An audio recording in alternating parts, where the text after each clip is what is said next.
Bonjour et bienvenue dans ce nouvel épisode des meilleurs matchs de l'histoire à la WWE. On va pas perdre de temps, on va démarrer tout de suite cette liste en s'intéressant cette fois-ci à l'ère de la nouvelle génération. Bienvenue dans les années 90. Bienvenue à une époque où les styles vestimentaires étaient plus que douteux. Bienvenue à une époque également où Internet et les téléphones portables ont modifié notre mode de vie. Et enfin, bienvenue à l'époque où Jean-Claude Van Damme était plus aware que jamais. Dans l'épisode précédent, nous étions arrêtés au sacre du Macho Man Randy Savage à WrestleMania 8. En 1992, le phénomène Hulkamania est sur le déclin et ne provoque quasiment plus de réaction. La promotion de Vince McMahon est également frappée par un scandale lié à la prise de stéroïdes par les catcheurs. Et à ce moment-là, elle est en attente de son procès. Une nouvelle génération de catcheurs talentueux va apparaître dès SummerSlam 1991. Exit alors les catcheurs très grands et bodybuildés, place au spectacle et à la technique sur le ring. Et ce soir-là, deux jeunes talents, Bret Hart et Kurt Hennig, allaient en effet illuminer la foule dans une bataille acharnée pour le titre intercontinental. Et le premier match de ce classement, de cette liste, nous amène à l'été 1992. Un an après la confrontation entre Bret Hart et Kurt Hennig, le Hitman allait affronter son beau-frère, Davey Boy Smith, alias le British Bulldog. Nous sommes ce soir-là dans le stade mythique de Wembley, à Londres, en Angleterre, pour une édition historique de SummerSlam. En effet, initialement prévue du côté de Washington DC, l'édition se déroule à Londres sur le continent européen. Imaginez 80 000 spectateurs dans le stade de Wembley, à ce jour la plus grande affluence de l'histoire de SummerSlam, tous prêts à vibrer pour Davey Boy Smith, le héros local et la fierté du catch anglais à l'époque. Et pour symboliser l'événement, le titre intercontinental est défendu dans le main event de la soirée. L'atmosphère est déjà électrique au moment de l'entrée des catcheurs, avec une acclamation incroyable pour le British Bulldog. Et sur le ring, 25 minutes de catch intense. Tellement intense que d'après Bret Hart, le British Bulldog était vite épuisé pendant le match et a oublié pas mal de séquences qu'il devait faire. Mais Bret Hart, grâce à sa science du catch, a réussi à mener le match, tout en parvenant à se mettre la foule à dos et à tirer le meilleur du British Bulldog afin de le préparer au mieux pour sa victoire. Davey Boy Smith remporte le titre intercontinental de Bret Hart sur un petit paquet et la foule explose de joie. Et alors que le public fêtait son nouveau champion, Diana Hart, la sœur de Bret Hart et la femme de Davey Boy Smith, monte sur le ring. Et là, on assiste tout simplement à un moment magnifique, peut-être l'un des moments les plus émotionnels de l'histoire de la WWE, où Diana étreint à la fois son frère et à la fois son mari, dans un moment de communion avec la foule absolument fantastique. Ce match représente le meilleur moment de la carrière de catcheur du British Bulldog. C'est un classique absolu de SummerSlam et en 92, il a même été élu match de l'année. WrestleMania 10 en 1994 est sans aucun doute l'une des meilleures éditions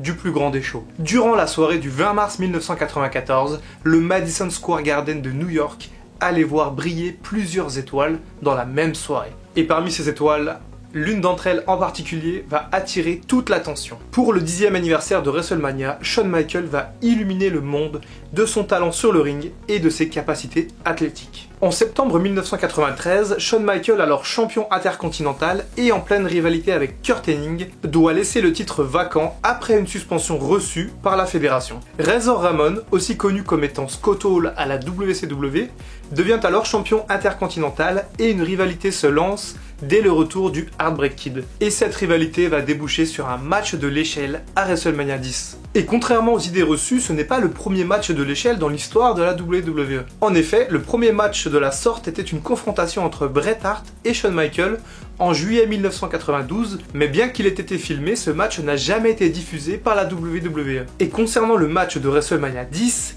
c'est tout simplement un festival de cascades et de prise de risque sur le ring. Mick Foley, qui n'aime pas beaucoup Razor Ramon, explique dans sa biographie que pendant ce match, Shawn Michaels ne catchait pas contre son adversaire, mais bien contre l'échelle elle-même. Et effectivement, la créativité dont a fait preuve Shawn Michaels ce soir-là a impressionné plus d'un fan. Ce match est également l'un des premiers à contribuer à la légende de celui qu'on appelle toujours aujourd'hui Mr. WrestleMania. Et pourtant, au terme de cette bataille épique, c'est bien Razor Ramon qui remporte le match et devient alors le champion intercontinental incontesté de la WWF. Shawn Michaels et Razor Ramon s'affronteront à nouveau lors de SummerSlam 1995, toujours pour le titre intercontinental, toujours avec des échelles, et même si ce match est excellent, il aura beaucoup moins marqué les esprits que leur match à WrestleMania 10. Figurez-vous que WrestleMania 10 a eu droit à un deuxième match exceptionnel dans la même soirée. En effet, Bret Hart et Owen Hart, les deux frères, se sont affrontés pour le match d'ouverture de ce show. La rivalité entre les deux naît au Survivor Series 93, après une petite brouille entre les deux frères lors d'un match par équipe. La tension va monter continuellement jusqu'au Royal Rumble 1994, où Owen Hart va trahir son frère et s'en prendre physiquement au Hitman. Bret Hart, qui jusqu'à présent ne voulait pas combattre son frère, se voit obligé d'affronter Owen Hart à WrestleMania, et ce, même s'il a déjà un match de championnat prévu contre Yokozuna. Et sur le ring, les deux frères ont mis en place un match d'une qualité extraordinaire. Alliant à la fois psychologie, technique et athlétisme sur le ring, ce match est un classique du catch américain et représente sans doute le meilleur match d'ouverture de toute l'histoire de WrestleMania. Et contre toute attente, alors que le public new-yorkais s'apprêtait à vibrer au moment du triomphe de Bret Hart, c'est finalement Owen qui remporte le match et bat son frère, à la loyale qui plus est, devant une foule du Madison Square Garden totalement médusée. Owen Hart ressort de ce match totalement grandi par sa performance. Bret Hart de son côté connaîtra également son moment de gloire puisqu'il va affronter Yokozuna dans la même soirée et gagner le titre de champion WWF. 6 mois plus tard, les deux frères allaient une nouvelle fois se croiser sur un ring pour nous offrir un spectacle encore une fois fabuleux. En effet, Owen Hart, vexé de voir son frère champion alors qu'il l'a battu à WrestleMania, clame qu'il peut à nouveau battre son frère sur un ring et cette fois-ci pour le titre de la WWF.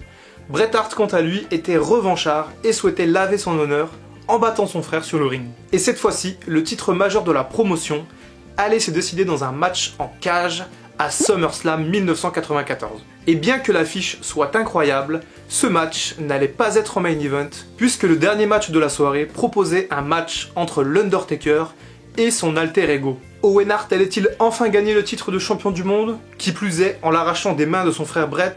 En tout cas, il était sur une très bonne dynamique, car après avoir battu son frère à WrestleMania, il remporte le tournoi du King of the Ring en 1994. Et là où leur premier affrontement à WrestleMania était fantastique, ce second match entre les deux frères est encore mieux et a obtenu la note maximale parmi les principales critiques de catch américaines.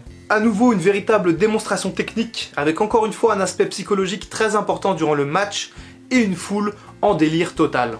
30 minutes de guerre fratricide qu'il faut absolument voir. Et au terme de ce match épique, Bret Hart remporte la confrontation en quittant la cage et en conservant sa ceinture de champion. Bien qu'Owen Hart n'ait jamais été champion WWF, ni même une tête d'affiche importante, il peut être fier de ses résultats contre Bret Hart, de la qualité de ses matchs et de la qualité de son année 1994. Quant à Bret Hart, eh bien si on peut donner le titre de Mr. WrestleMania à Shawn Michaels, on pourrait tout à fait donner le titre de Mr. SummerSlam au Hitman Bret Hart. Et pour clôturer cette fabuleuse liste, qui d'autre que Shawn Michaels et Bret Hart, les deux piliers de la nouvelle génération, s'affrontant pour le titre suprême à WrestleMania 12. En 1996, les deux catcheurs sont au sommet de leur art.